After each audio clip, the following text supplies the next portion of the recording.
সোমবার 24শে নভেম্বর রাজ্যে এসআইআর প্রক্রিয়ায় বিএলওদের ভূমিকার ভূয়সী প্রশংসা করেছিলেন রাজ্যের মুখ্য নির্বাচনী আধিকারিক মনোজ আগরওয়াল। এসআইআর প্রক্রিয়ায় বিএলওরাই আসল হিরো বলে মন্তব্য করেছিলেন তিনি। কিন্তু সেই মনোজ আগরওয়ালকেই নাম না করে নিশানা করলেন মুখ্যমন্ত্রী মমতা ব্যানার্জি। মঙ্গলবার 25শে নভেম্বর বনগাঁতে এক সভায় মুখ্যমন্ত্রী বলেন, এখানে কমিশনের একজন ছোট বাবু আছেন। কমিশনের এখানে একজন জুটেছে ছোট বাবু, তিনি আবার বাঁশের চেয়ে কঞ্চি বড়, শাড়ির চেয়ে গামছা বড়। তিনি বিএলওদের বলছেন জেলে ঢুকিয়ে দেবেন, চাকরি খেয়ে নেবেন। আমি বলি বাপরে, আর 5 মাস বাদে যে রিটায়ার করবে সে নাকি সবার চাকরি খেয়ে নেবে। আমার এখানকার লোকেদের চাকরি খাওয়ার ক্ষমতা তোমার আছে? আমরা মরে যাইনি। কি বলেছেন মুখ্যমন্ত্রী, আসুন শোনাই। কমিশনের এখানে আর একজন জুটেছে ছোট বাবু, ছোট স্যার। তিনি তো আবার বাঁশের চেয়ে কঞ্চি বড়, শাড়ির চেয়ে গামছা, আর মন্ত্রীর চেয়ে আমলা বড়, আমচার চেয়ে ড্যাশ ড্যাশ ড্যাশ।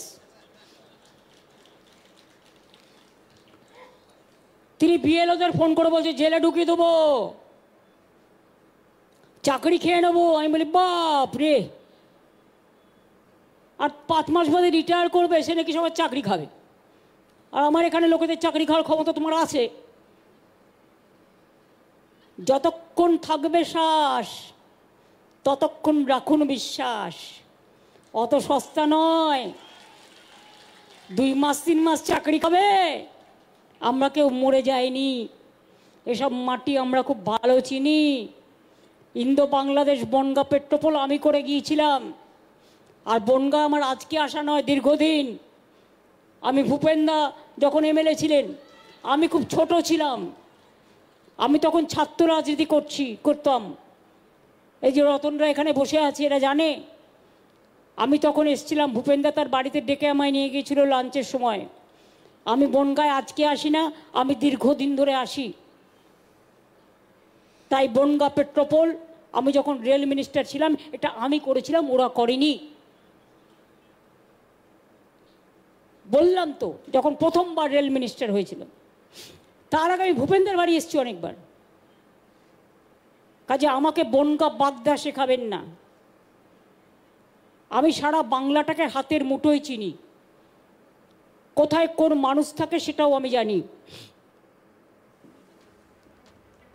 এসআইআর আবহে বড় বার্তা দিয়েছেন রাজ্যের মুখ্যমন্ত্রী মমতা ব্যানার্জি। মঙ্গলবার 25শে নভেম্বর বনগাঁতে এক সভায় মুখ্যমন্ত্রী বলেন, কেউ আপনাদের তাড়িয়ে দেবে না, আপনারা নিশ্চিন্তে থাকুন, আমি আপনাদের পাহারাদার। দিল্লির নেতারা জমিদার। মুখ্যমন্ত্রী বলেন, আপনারা নিজেকে বিশ্বাস করবেন, আমার মুখের কথা বিশ্বাস করবেন, আমি বাস্তব লোকটাকে বিশ্বাস করবেন, ছবিতে দেখে নয়। কারণ ছবিতে অনেক সময় মিথ্যে কথা বলে এআই করে দেয়, আমি যেটা বলিনি সেটাও বলিয়ে দেয়। মুখ্যমন্ত্রী বলেন, ভালো থাকবেন, সুস্থ থাকবেন, সাবধানে থাকুন, আমরা ছিলাম, আছি, থাকবো। আর আমরা থাকতে কেউ আপনাদের তাড়িয়ে দেবে না, নিশ্চিন্তে থাকুন। কি বলেছেন মমতা ব্যানার্জি, শুনবো। নিজেকে বিশ্বাস করবেন আর আমার মুখের কথা বিশ্বাস করবেন। আমি বাস্তব লোকটাকে আমায় দেখে বিশ্বাস করবেন, ছবিতে দেখে নয়। কারণ ছবিতে অনেক সময় মিথ্যে কথা বলা এআই করে দেয়, আমি যেটা বলিনি সেটাও বলিয়ে দেয়। কাজেই কি মাথায় গেল কথাগুলো? তাহলে আমায় কথা দিন, ভয় পাবেন না, ভয় পাবেন না তো। কেউ জীবনের পথ বেছে নেবেন না, মানুষের জীবন অনেক দামি। ভালো থাকবেন, সাবধানে থাকবেন, সুস্থ থাকবেন, অযথা চিন্তা করবেন না। আমরা ছিলাম, আছি, থাকবো। আর আমরা থাকতে আপনাদের কেউ তাড়িয়ে দেবে না, নিশ্চিন্তে থাকুন।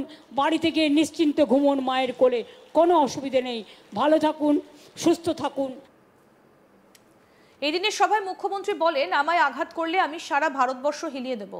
ভোট আসলে গ্যাসের দাম কমে, ইলেকশন চলে গেলে আবার হঠাৎ করে বেড়ে যায়। ইলেকশন এলে মহিলাদের অ্যাকাউন্টে 10,000 টাকা করে দেওয়া হয়, তাও সবাই পাবে না। আর আমরা এটা দেখি না কাদের বাড়িতে টিভি আছে, কাদের বাড়িতে স্কুটার আছে। মমতা বলেন, কেউ চিরকাল সরকারে থাকে না, 2029 বড়ই ভয়ঙ্কর, তোমাদের সরকার থাকবে না, সেদিন কোথায় পালাবে, এখন থেকে জায়গা রেখে দাও। আর কি বললেন মমতা বন্দ্যোপাধ্যায়, শুনবো। আর ইলেকশন হয়ে এসে চলে গেলে হঠাৎ করে বেড়ে গেল। ইলেকশন আসলে তখন মনে হয় মহিলাদের অ্যাকাউন্টে 10,000 টাকা করে ঢুকিয়ে দিই, তাও সবার নয়, যার বাড়িতে স্কুটার আছে সে পাবে না, যার বাড়িতে টিভি আছে সে পাবে না, আর আমার ঘরের লক্ষ্মীরা প্রত্যেকে পায়। তার কারণ তাদের কিন্তু আমরা দেখি না কার বাড়িতে স্কুটার আছে না কার বাড়িতে টিভি আছে। এটা মানুষের মিনিমাম চাহিদা। তুমি একা টিভি দেখবে, তুমি একা মোটর গাড়ি চলবে, আর গরিব লোকগুলো ভিক্ষে করে বেড়াবে। কি ভাবছো নিজেদের? কেউ কেটা হয়ে গেছো, চিরকাল সরকারে কেউ থাকে না।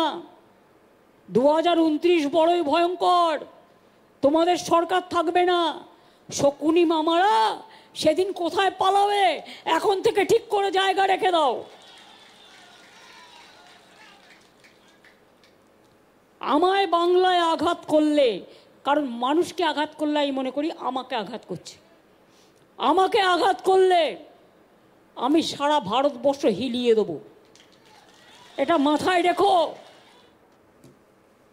সোমবার 24শে নভেম্বর রাজ্যে এসআইআর প্রক্রিয়ায় বিএলওদের ভূমিকায় ভূয়সী প্রশংসা করেছিলেন রাজ্যের মুখ্য নির্বাচনী আধিকারিক মনোজ আগরওয়াল।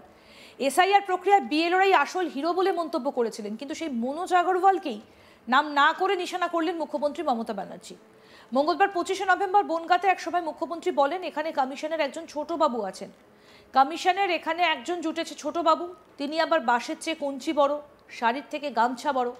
তিনি বিএলওদের বলছেন জেলে ঢুকিয়ে দেবেন, চাকরি খেয়ে নেবেন। আমি বলি বাপরে, আর 5 মাস বাদে যে রিটায়ার করবে সে নাকি সবার চাকরি খেয়ে নেবে। আমার এখানকার লোকেদের চাকরি খাবার ক্ষমতা তোমার আছে? আমরা মরে যাইনি। কি বলেছেন মুখ্যমন্ত্রী, আসুন শোনাই। কমিশনের এখানে আর একজন জুটেছে ছোট বাবু, ছোট স্যার, তিনি তো আবার বাঁশের চেয়ে কঞ্চি বড়, শাড়ির চেয়ে গামছা, আর মন্ত্রীর চেয়ে আমলা বড়, আমচার চেয়ে ড্যাশ ড্যাশ ড্যাশ। তিনি বিএলওদের ফোন করে বলছে জেলে ঢুকিয়ে দেবো,